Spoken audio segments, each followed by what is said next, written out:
Bom, e para falar sobre essa marca histórica, a gente recebe aqui no estúdio o Osiris Marques, ele que é coordenador do Observatório de Turismo da Universidade Federal Fluminense. Osiris, bom dia. Bom dia, Luciano. Obrigado por estar aqui com a gente. Igualmente. A gente vai avaliar esses números. A meta é atingir 7,2 milhões de visitantes em 2014. Não deve ser muito difícil de atingir isso, porque a gente tem a Copa do Mundo.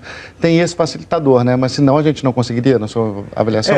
Na verdade, a gente teve uma condição muito favorável esse ano por conta dos mega eventos que aconteceram, né?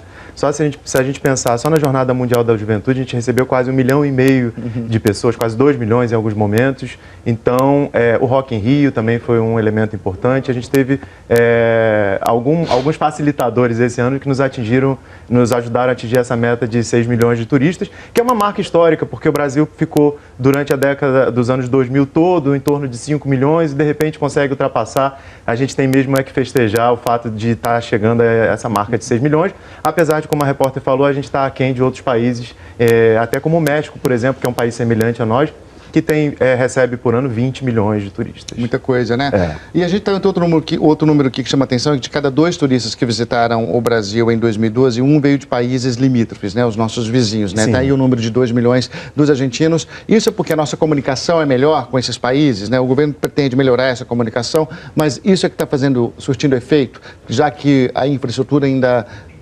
apresenta problemas, enfim, talvez a gente deve melhorar ou deva melhorar essa comunicação também com o resto do mundo?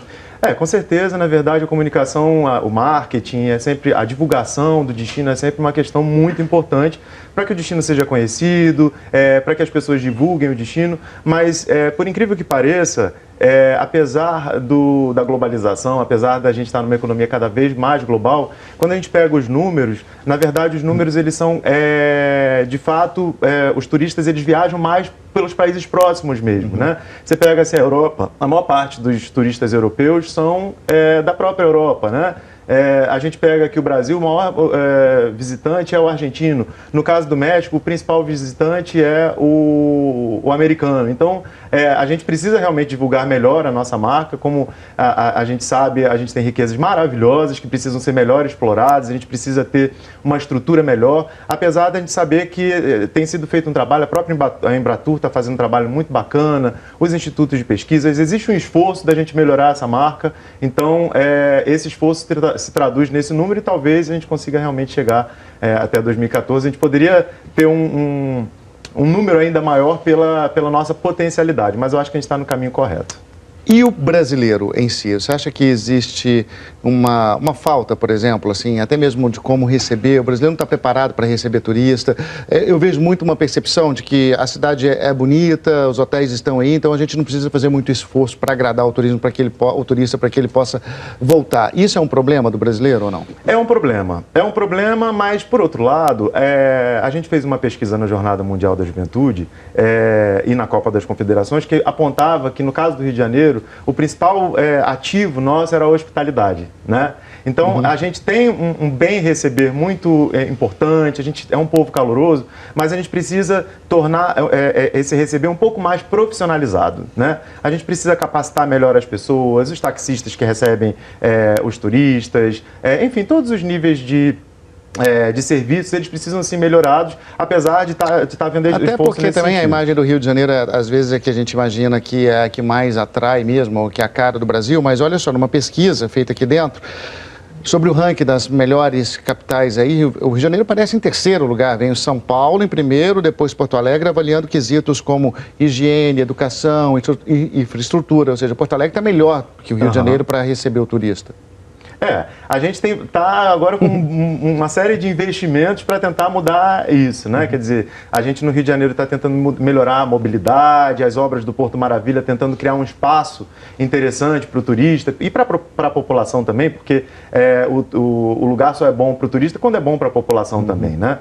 A questão da mobilidade urbana, que é essencial, né? Então, acho que tem sido feito um esforço pelo governo do estado, pela Secretaria de Turismo, enfim, pela própria iniciativa privada, os hotéis que estão sendo construídos, né, de tentar criar uma infraestrutura melhor. Mas, de fato, a gente ainda está precisando caminhar um pouquinho mais. E as parcerias com os governos estaduais? O dinheiro está sendo bem diluído, por exemplo, do governo federal. A gente sabe que o Nordeste tem uma grande atração, atrai bastante turistas, principalmente da Europa, os voos diretos para as capitais do Nordeste, cada vez esses voos estão mais frequentes, né? E, no entanto, a gente não percebe um investimento um pouco mais avançado nessa região do país. Existe uma parte do investimento que vem do governo federal, mas existe uma parte dos investimentos que vem do ProDetour, que é um programa do BID que ajuda aos governos a investirem melhor. No Rio de Janeiro, por exemplo, a gente tem só de investimento 187 milhões de reais sendo investidos no Rio de Janeiro, no turismo,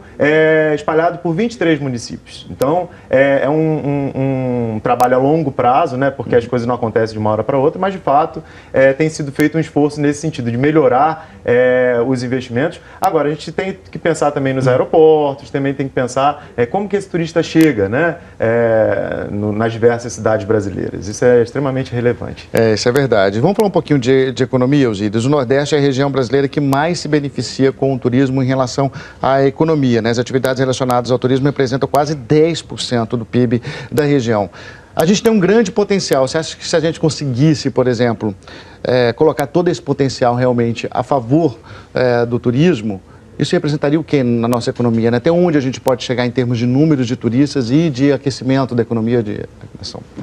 Olha, é difícil dizer porque depende do valor agregado e do que a gente produz para ficar internamente. Mas, de fato, a gente conseguiria, com certeza, hoje em dia a gente recebe por ano uma receita cambial de cerca de 6,6 bilhões de dólares, que poderia pelo menos dobrar, né? A gente poderia chegar a uns 20 bilhões de dólares, mais ou menos. Então, realmente existe um potencial muito grande. A gente precisa organizar melhor o setor. Eu acho que isso tem acontecido desde 2003, quando o Ministério do Turismo foi criado. E a gente está falando de 10 anos, né? 10 anos apenas que a gente tem o Ministério do Turismo. O nosso próprio curso da Universidade Federal Fluminense também está completando 10 anos junto com o Ministério. Então, apesar da gente ter um anseio de que as coisas aconteçam de uma maneira mais acelerada, de fato, o setor de turismo profissionalizado ele ainda é relativamente recente no Brasil. Temos muito que comemorar e muito que avançar também, né, Osíris?